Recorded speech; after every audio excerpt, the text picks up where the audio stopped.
Another player that United are linked to, Ben, and I think it's kind of a nice segue into Chelsea as well, is Michael Olise.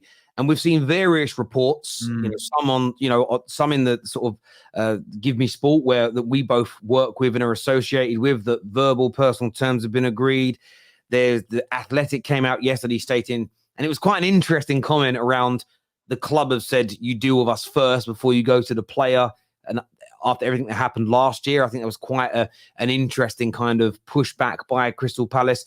What's your understanding of the latest surrounding Michael Olise and where he could end up this summer?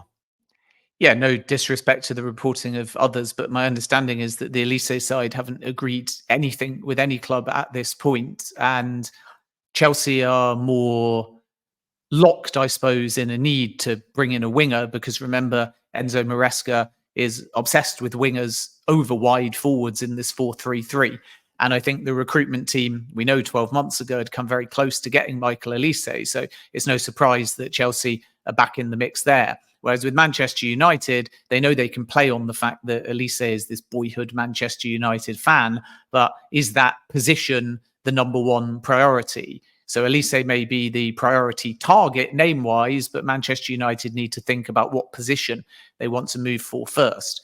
And it's interesting with Olise because he will want a speedy decision, but he will also want guarantees that if he goes quickly to a new club, those clubs will let him play in the Olympics because he's already been named in Thierry Henry's squad. And maybe clubs are prepared for that. But remember, Chelsea, even though they allowed Leslie Okwichukwu to join up with Thierry Henry's squad because they don't see him as part necessarily of their imminent first team plans, which is code for he could be loaned out, the other two that Thierry wanted, Malo Gusto and Benoit Badiashile, were blocked from going to the Olympics, as was Mykhailo Mudryk and Enzo Fernandez. So if Olise joined Chelsea today, and then Chelsea said, it's fine, there's nothing we can do, you've already been named, go off to the Olympics, what does Malo Gusto and Benoit Badiashile think? Perhaps they're understanding because they realise permission was already given, or maybe Olise has to consider withdrawing from that Olympic squad. So that's another little twist in all of this, that right now we're talking about players and how they want to decide before the Euros or after the Euros. But think about the Olympics. And if Olise wants to play in the Olympics, he will either have to seek guarantees that he's the exception to the rule, because Manchester United are blocking players as well from going off to the Olympics. Look at Garnacho, for example. Yeah. So that's just a little side plot. But coming back to the complexity, Michael Olise has a new release clause, which is near double the old one. When Chelsea thought they'd triggered it, Crystal Palace said, you've gone about it the wrong way. Chelsea denied any tapping up. They walked away. Olise signed a new deal. Flash forward 12 months, Elise's got a new release clause. It's in the region of 60 to 65 million. And much like the old one, there is a complicated protocol for how you trigger the release clause or place another offer. And the terms of the clause in any negotiation around Olise say, you go to Crystal Palace, you express your interest to Crystal Palace, which I know people think is just how transfers work, but very often you do go to the player side. And as long as you're transparent about it, then that is still industry practice. So it doesn't mean tapping up automatically if you just make an inquiry to an agent or the player's camp. But in this situation, everything filters through Palace. And then if you want to make an offer or trigger the clause, you tell Palace tell Olise. And then if Olise is interested, Palace will then allow you to negotiate with Olise. And then Olise will tell Palace, and Palace will come back to the club, even if they've already agreed a package. So Palace become both selling club, negotiator, as you would expect, and almost intermediary for Olise to put, some would say, a wall between Olise and the suitors. But it protects Crystal Palace because it means that it's all very transparent. So this idea, therefore, that anyone's gone to Olise, got his buy-in, agreed verbal terms, means they either have already gone to Palace, which is not my understanding yet, but it may change very quickly, or alternatively, people are always going to distance themselves from anything they've done in the Olise camp, because all suitors know, based on 12 months ago, that this has to be done by the book. So the next step is who makes the first formal approach to Palace? And then does Olise say, I want to decide now, which is possible? Or does he say, you know what, I think Manchester United will come, Man City, Newcastle as well, so I'm going to wait. And then, of course, the other thing in terms of timing is how long does he want to wait? And you have, I think, a scenario where he decides now, and part of the deal is he can or can't obviously go to the Olympics, and his preference is still to play. Or the other thing is if people don't want him to play and he's happy enough at Crystal Palace, then if he wants to, he can leave it later in the window, go and play at the Olympics, and then we may revisit this situation right at the end of the window. So I don't think there's any extreme.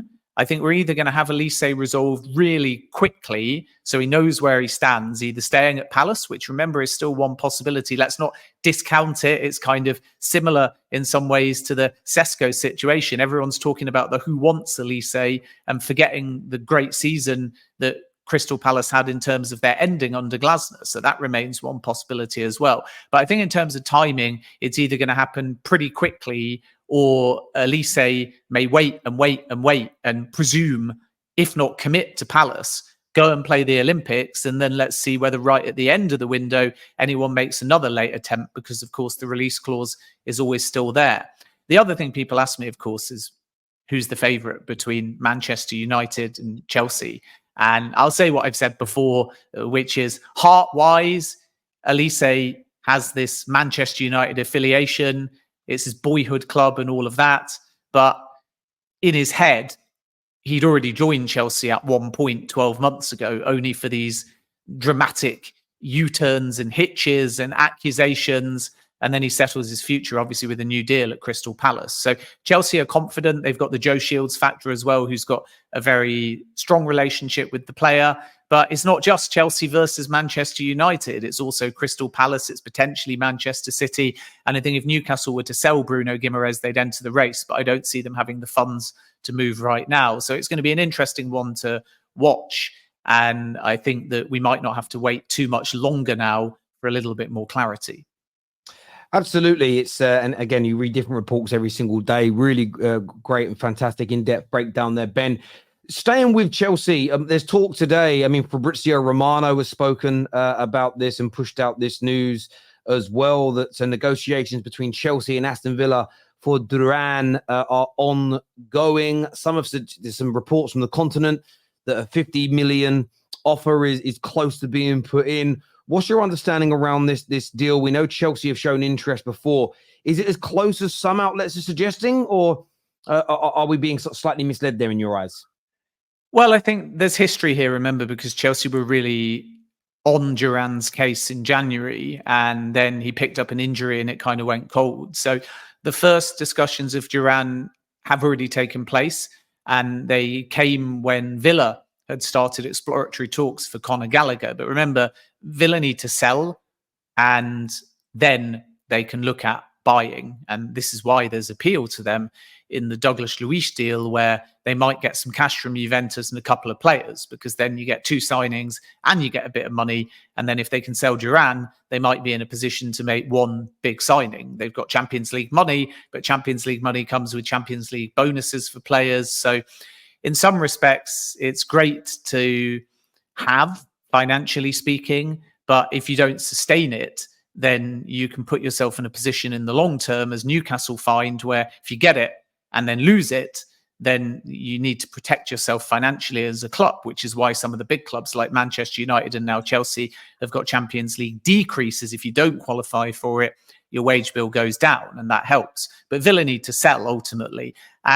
Duran is the kind of young profile that Chelsea really like.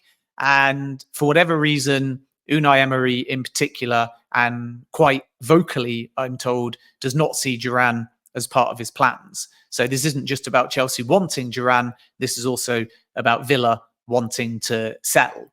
And because of that, Chelsea will feel that they can get a better deal. So I'm not aware yet, and things change very fast, of course, but I'm not aware yet of reports surrounding a deal being already done or verbally agreed to the tune of £40 million. We're not there yet. And in January, Chelsea were looking more at 25 or 30 million pounds for Duran. So it'd be good business for Aston Villa if they've hiked up the price by another 10 million. But Duran is a concrete target. And as I reported last week, a more realistic one than Sesko even. So Chelsea was serious about Sesko, but they also sensed that he may well stay at Leipzig. And if he was to move, Arsenal might be ahead of them. So even last week, Duran was maybe ahead of Sesko in the list of possibilities for Chelsea. And that remains the case. He's exactly the kind of profile they're looking for. And because Nicholas Jackson scored 17 goals in the end in all competitions, and Christopher Nkunku can play as a false nine, it means Chelsea feel that they don't necessarily need that really proven, experienced, guaranteed double figures striker, because they trust Jackson based on the second half of the season, and they trust that Nkunku can add goals, and they know that Cole Palmer will also likely again get into double figures, especially because he's the penalty taker too. So then goals aren't as much of a problem for Chelsea. I think it was 77 in the Premier League and 100 plus in all competitions. So therefore, now when they're looking for a striker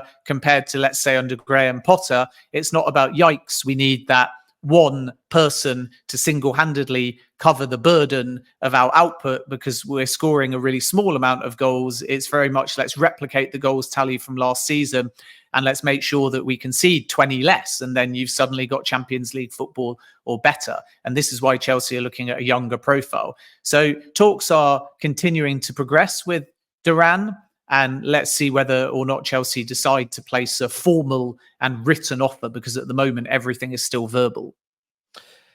Yeah, that makes a lot of sense. I mean, some Chelsea fans are concerned about it in terms of thinking they need a more experienced striker up front. So I understand that challenge. Simon Jones in the Mail has said today that Dominic Solanke is also understood to be on Chelsea's list of targets. Could that be one? Is Duran a bigger priority over him, or are they sort of working on these deals simultaneously, working out which one is best for them? Yeah, you spin multiple plates. I told a story the other day that I'll repeat, which is Cole Palmer was fourth on Chelsea's list. And when the Olise deal failed, they had three other options. They ended up getting Palmer, but you're concurrently working on all these deals. So it's not a one, don't get the player, then two, don't get the player, etc. It's more depth. And if you've got deep targets, then you're happy with all of them. So you line all of them up. And then based upon the negotiations advancing, you work out things like, does the player want us or another club? Is there value to be had? Has our bid been accepted or rejected? And so on. So you can't just rank players only based upon who you want. You also have to rank them based upon who you can get, who's value for money. And ultimately, all of that means that it's not just a list in order, it's a little bit more of a grey area. And your strength in recruitment is in your strength in depth. And this is why Chelsea will engage with Duran. But at the same time, Duran knew there was a proposal on the table for Sesko. And at the same time, there's 4 or 5 other targets as well, all of which you have to get to the point of the club and the player thinking like it's viable without over-promising, of course. And then you will decide at that point. And I think this is why we always hear clubs linked with so many. With Dominic Solanke, there is no urgency for the player to leave Bournemouth. He's not going to be forcing a move away. And we know he knows Chelsea, of course, very well because he was there earlier in his career. There's a £65 million release clause. That's not something I'm told that Chelsea feel is worth triggering or even using as a yardstick for valuation. But it is true that in internal discussions and informative movement, if you like, Solanke has come into the conversation at Chelsea in the same way that Julian Alvarez has. With both players, there's been no movement yet. There's been no start of a club-to-club negotiation. So this is very much just sounding out players, internal discussions, agent talk, if you like. But there's certainly some substance, I'm told, to the Solanke links. But again, it looks like Chelsea are more advanced with Duran at this point.